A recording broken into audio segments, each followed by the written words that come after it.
কি খাচ্ছি বলুন তো? হসপিটালে আজকে ডিউটিতে ঢুকতেই দেখি রাস্তার ধারেটাই বিক্রি হচ্ছে, খুব সস্তাও, 10 টাকায় দুটো কিনে নিলাম। তিলের খাজা খাচ্ছি, এটা তিলের খাজা।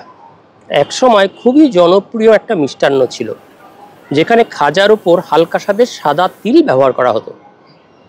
আমাদের বাড়িতেও দেখবেন আগেকার দিনে পিঠে পুলিতে এটা ব্যবহার হতো, কিন্তু বর্তমানে এটা ঠেকে আছে রেস্টুরেন্টের কিছু খাবারের ওপর, দেখবেন ছড়িয়ে দেয় অল্প করে গার্নিশে।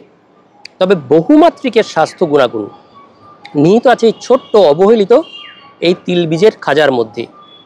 সাদা তিল বা হোয়াইট সিসেম, এতে আছে সিসেমিন ও সিসেমোলিন নামক দুটো কম্পাউন্ড, যা শরীরে শক্তিশালী অ্যান্টিঅক্সিডেন্ট হিসাবে কাজ করে, শরীরের রোগ প্রতিরোধ ক্ষমতা বাড়ায়।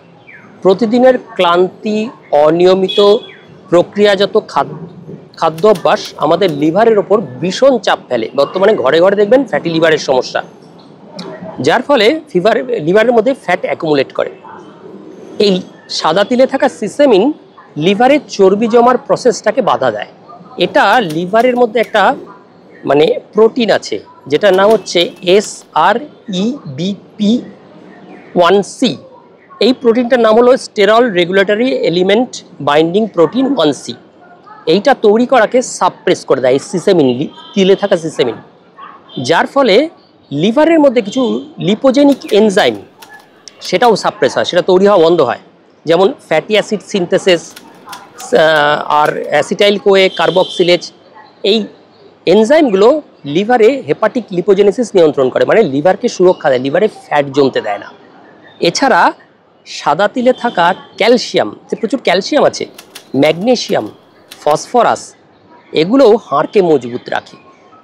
এবং সিসেমোলিন, যে আরেকটা কম্পাউন্ড বলেছিলাম, সিসেমিন আর সিসেমোলিন মহিলাদের ইস্ট্রোজেন ব্যালেন্স বজায় রেখে ব্রেস্ট ক্যান্সার ও কার্ডিওভাস্কুলার বিভিন্ন রোগ প্রতিরোধ করতেও সাহায্য করে।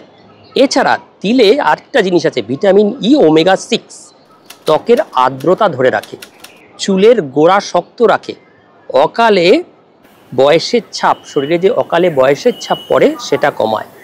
এবার প্রশ্ন, কি করে খাবেন? খাওয়া তো প্রায় উঠে গেছে।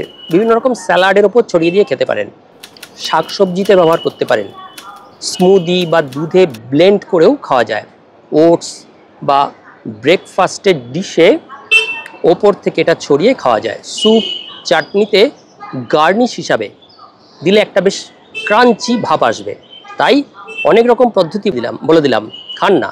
হোমমেড এনার্জি কোনো বাইট বানাতে পারেন, এরকম খাজা বানিয়ে নিতে